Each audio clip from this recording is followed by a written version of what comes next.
What's up, everybody? It's Corey, host of the Grease Paul Podcast, back with another video. And for those who have been a listener of the pod from day one, probably not a whole lot of you, but for those who are, salute. The NFL draft is my crack. It's my cocaine. I'm Tony Montana with this shit. It's my favorite sporting event of the year, each and every year. I love it. I can't get enough of it. So I just realized after doing the pod for 2 years, like, you can put out mocks on YouTube. You can do all of this shit that you normally do and make content out of it. You know, I had no idea, right? This is what happens when you're fucking 35 and you're not 19 and you do this shit. So yay for being old. So first round mock draft is what we have today. And I wanted to put my first mock out kind of before free agency and the combine began on the 28th, which is tomorrow. As we're recording this video, I wanted to run it all the way up before we recorded so I could present the most accurate pre-combine and pre-free agency mock as possible. We're probably going to do 3 of these. This one before free agency and the combine. One after, the combine and after the dust from free agency kind of settles a little bit.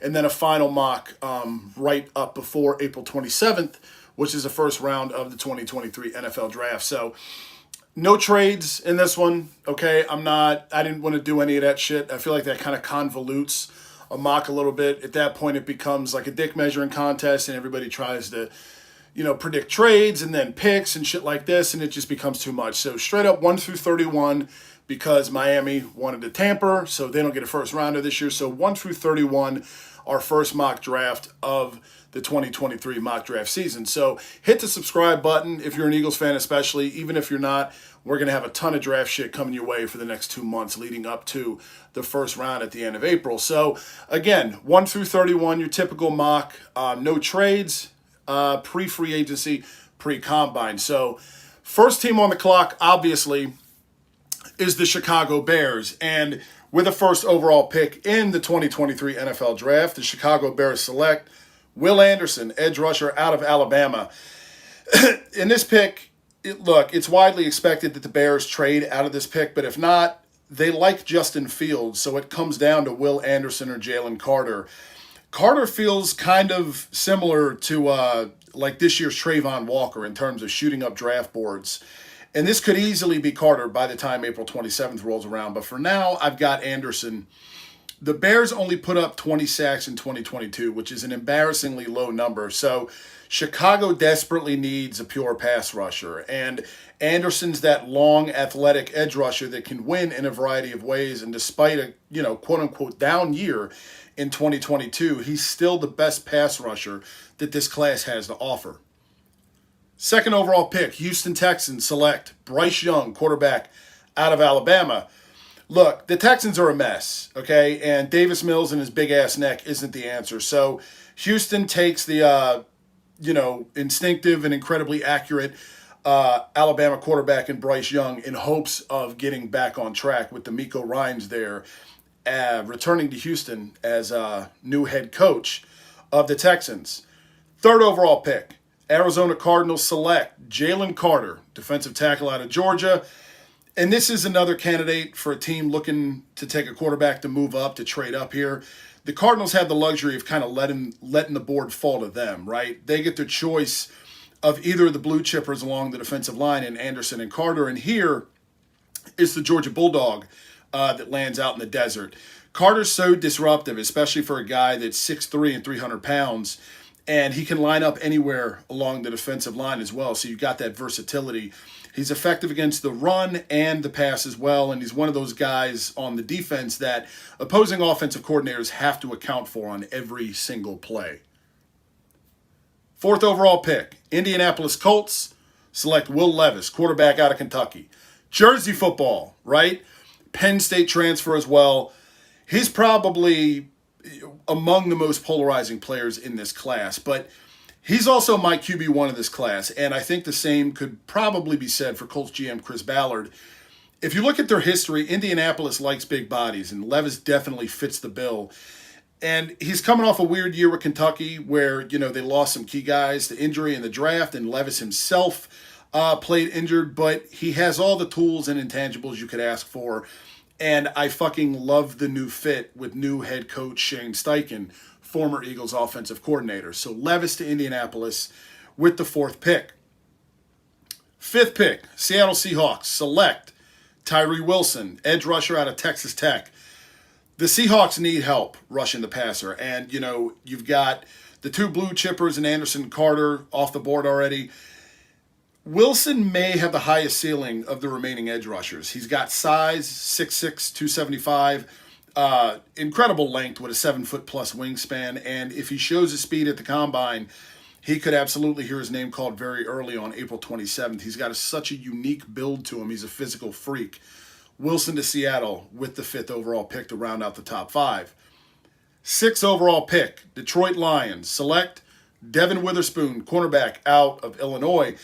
In a perfect world, Witherspoon would come already equipped with another 15 to 20 pounds on him, but that's the only knock on him. The season he put together in 2022 is as impressive as you'll find, and if you watch him play, he's got the same physicality to him and attitude that a guy like Joey Porter does. Even though he's smaller than Joey Porter, they play a very similar style, very physical, very nasty.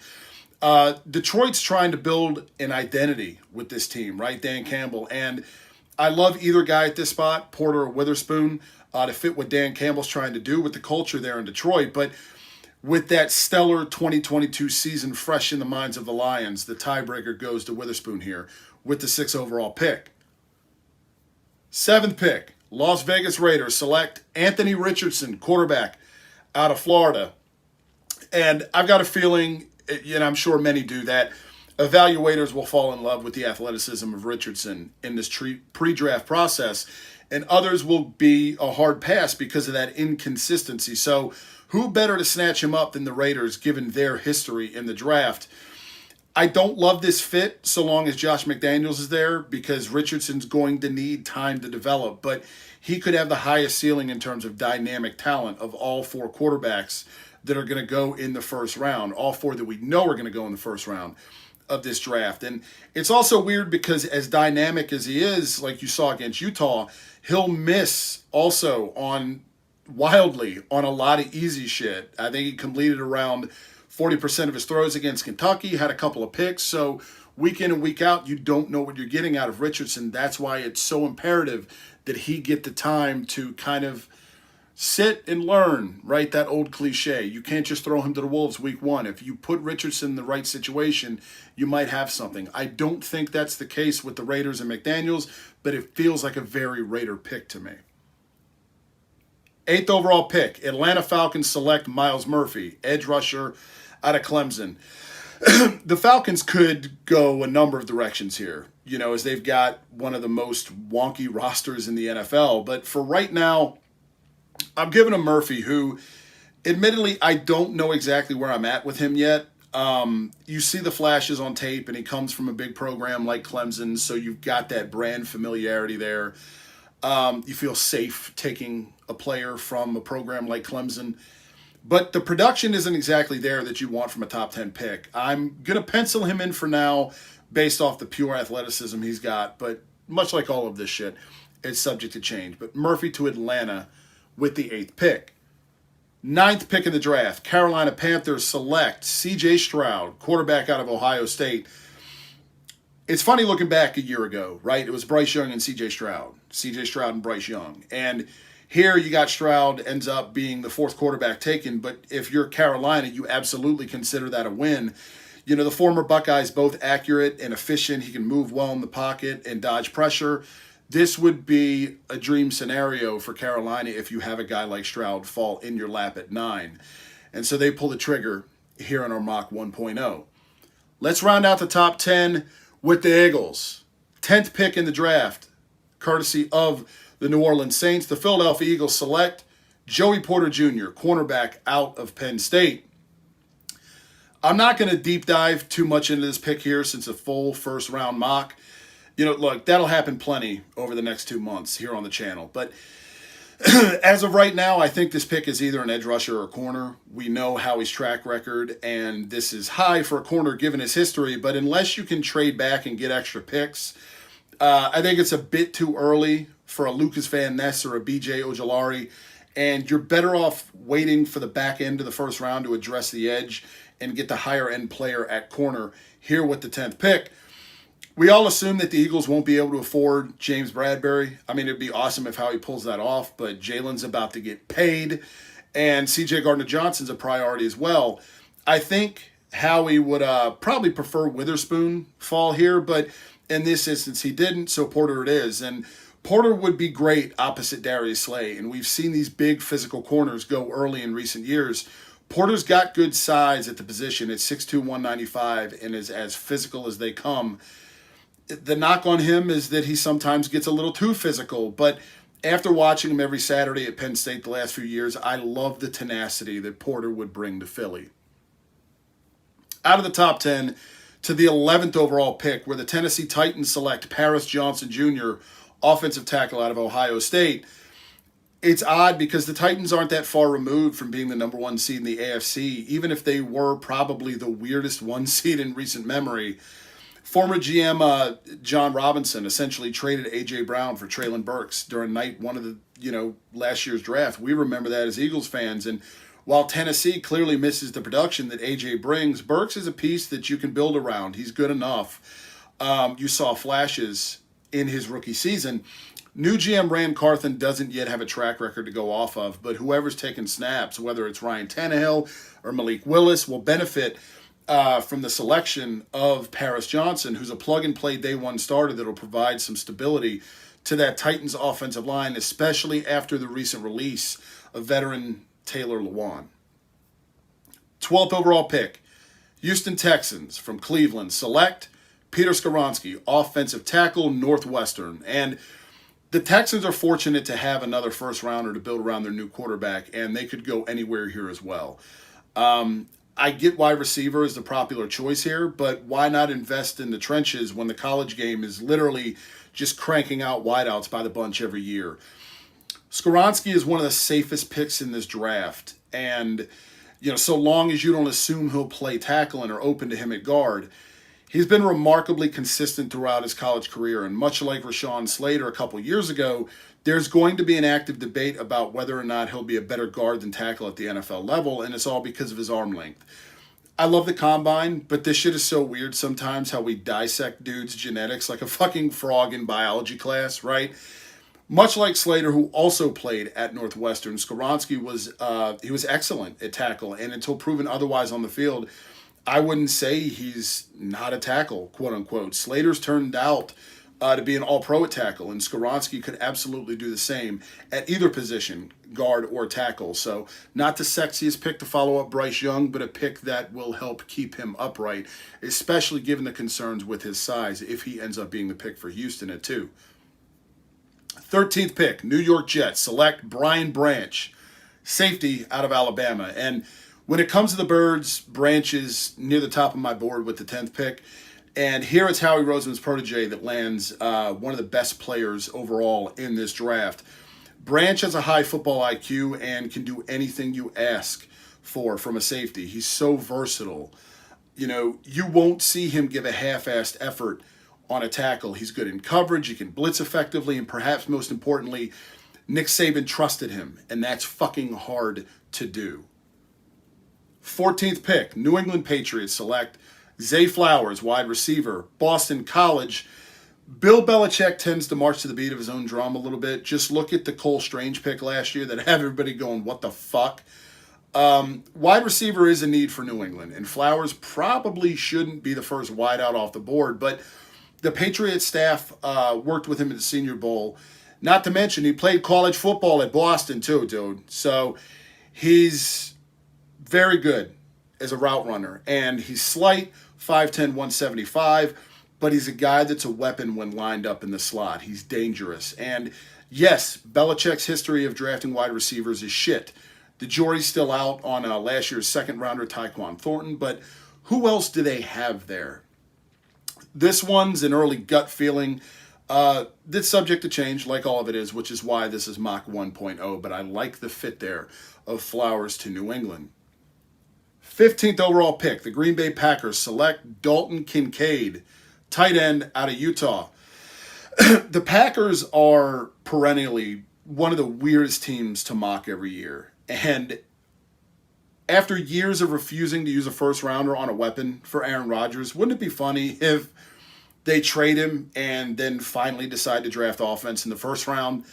Christian Watson was a nice pick early in the second round this past year, but one good receiver doesn't cut it anymore, right? This isn't 1992. And if you're going to maximize Jordan Love's chance at success, why not add a security blanket for him with Kincaid, who's not only a great athlete, but only dropped 2 passes during his time with the Utes, so he is as sure-handed as any offensive target in this class.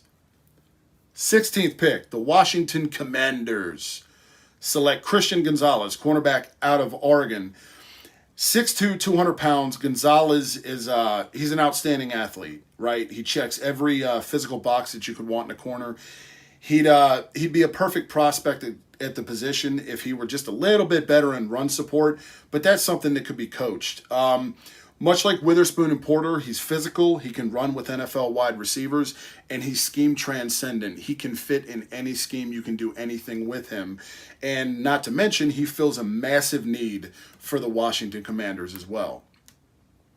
17th pick, Pittsburgh Steelers select Broderick Jones, offensive tackle out of Georgia. And the Steelers would love for one of the top 4 corners to follow them here, but Washington had just ruined that the pick prior with Gonzalez. And if they can't snag any of them, protecting Kenny Pickett should be their next priority, and that's exactly what they do here with Jones. And he's still a little raw, but an upgrade nonetheless with strength and athleticism, and having played in the SEC, he's faced some of the most talented players in the nation, not to mention having faced some of the best defensive players at practice each and every day that college football has to offer at Georgia. 18th overall pick, Detroit Lions are on the clock again, where they select Lucas Van Ness, edge rusher out of Iowa. Dan Campbell and the Lions go defense again here, and you give last year's number 2 overall pick, Aiden Hutchinson, a tag team partner in Van Ness, who somehow wasn't a starter at Iowa, which normally would be laughable to take a non-starter in the first round, but he's fucking loaded with athletic potential. Van Ness is one of my favorite players in this draft. 6'5", 275, and an impressive combination of speed, immense power coming off the edge. One thing that will never change as it pertains to football, no matter how much the game evolves, is that the low man always wins. And my favorite thing about Van Ness is how low his pads are and how effectively he can bend that edge and still manage to maintain his balance while doing so. He earned a pass rush win rate of 18.8% in 2022 and regularly went up against guys, premier competition in the Big Ten. Guys like Peter Skoronski of Northwestern and Paris Johnson Jr. of Ohio State, both guys that will also go somewhere in the first round in April. So he's also very good against the run, and you don't see much get around him on the edge. So Hutchinson, Van Ness would be a great tandem for Detroit for years to come, and I love the idea of the Lions having those 2 dudes to build around a defensive front. So you've got Van Ness at 18, tag team with Hutchinson with the 18th overall pick. 19th pick, Tampa Bay Buccaneers select Deonte Banks, cornerback out of Maryland. And the Bucs are another one of these teams that could go a number of different directions now that they find themselves in the middle of a rebuild post-Brady, but the secondary has a shitload of expiring contracts, and after you get past the top tier of corners in this draft, the former Terrapin and Banks might be the next one off the board. And he's coming off a strong season, and he's got good size, right? 6'2", 205, that you need to match up with NFL receivers. And much like it's a very physical corner class, he brings that to the table as well, does Banks. So he goes to Tampa with the 19th pick here. 20th overall pick, Seattle Seahawks select with their second first rounder in this draft, Kalijah Cansey, defensive tackle out of Pittsburgh. I've been saying this name a couple times over the past couple of weeks, and of course, when you get on YouTube to record shit, naturally, is when you have a brain fart and forget how to fucking say words. So, but Cansey feels like a classic John Schneider pick here, and the Seahawks double down on the defensive line here with Cansey, who was just an absolute force on the interior defensive line at Pitt. You put him on the inside with Poona Ford after adding Tyree Wilson, and suddenly this Seattle defensive line that wasn't really that great last year, now you have a force up front for the Seattle Seahawks.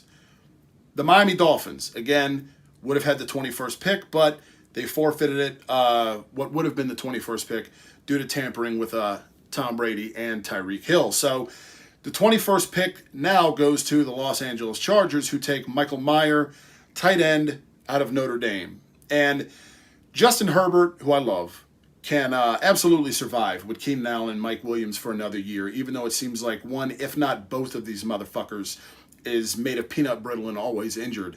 But a tight end is absolutely that missing piece for the Chargers offense. And even though it's a deep class at the position, you've got Meyer right there with Kincaid in terms of that sure-handedness and can win contested catches as well. So you add him to Keenan Allen, Mike Williams, adds another dimension to that Chargers offense. 22nd pick, the Baltimore Ravens select Jalen Hyatt, wide receiver out of Tennessee. It feels like this has been a need for the Ravens ever since Anquan Bolden.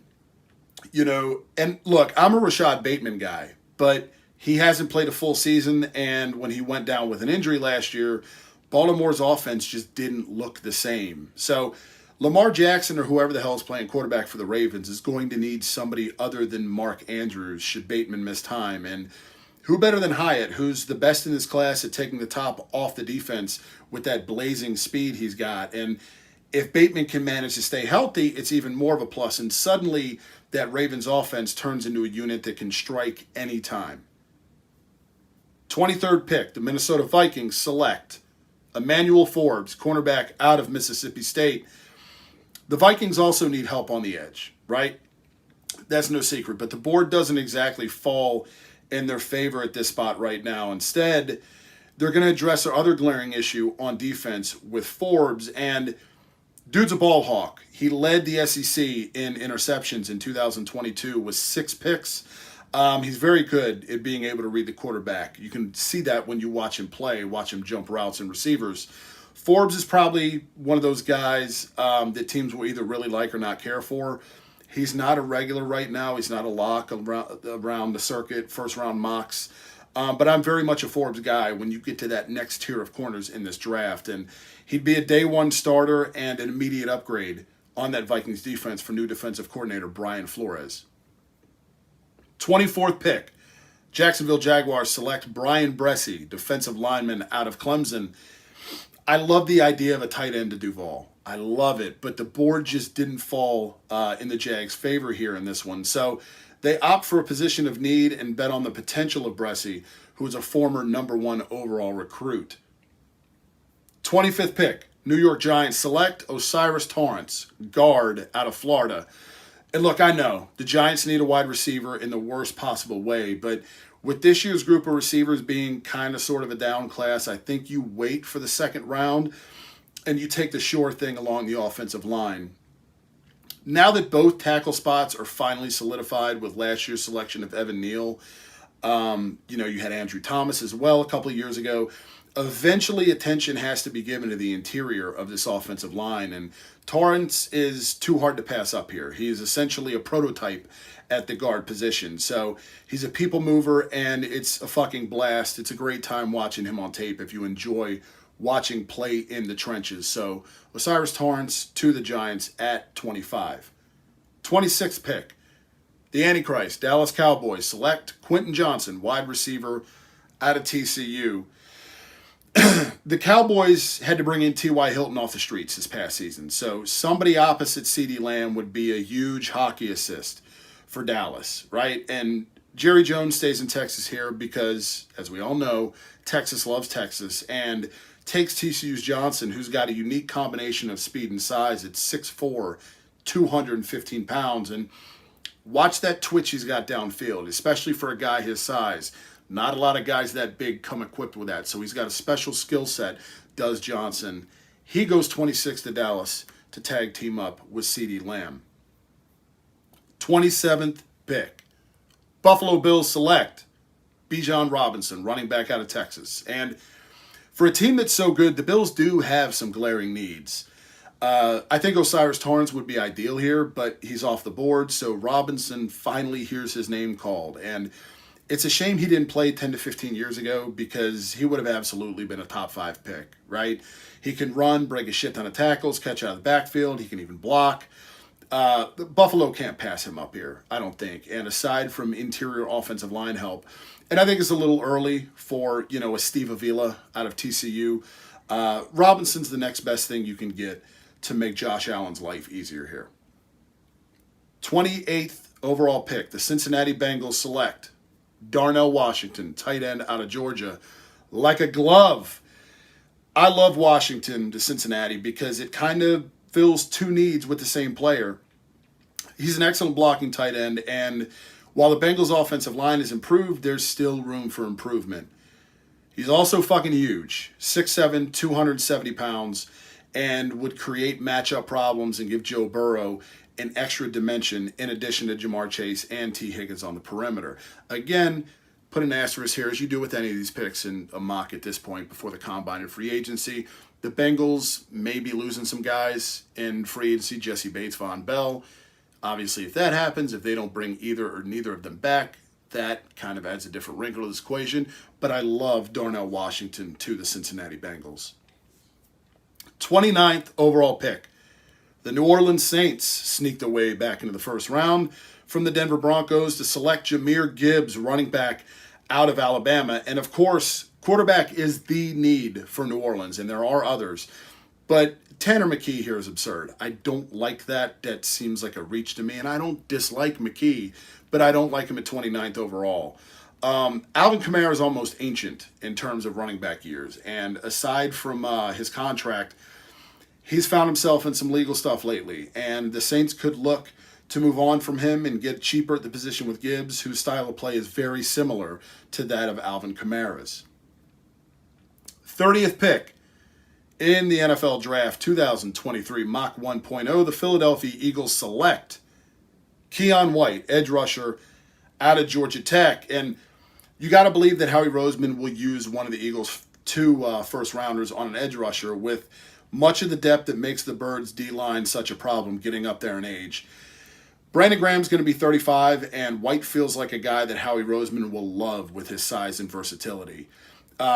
Former tight end transfer from ODU, played tight end there, as well as edge rusher, and he's a fucking athlete. And much like Brandon Graham, he'll need time to polish his pass rush arsenal at the NFL level, but he can also line up on the inside and even drop into coverage, which, especially after the Super Bowl, would be a nice trait to have. And this pick is more of a projection of the coming month or two, because I absolutely think that White will follow up what was an awesome week at the Senior Bowl with the killer showing at the Combine and start to see his stock begin to rise even more. I love Keion White here with the 30th overall pick for the Birds.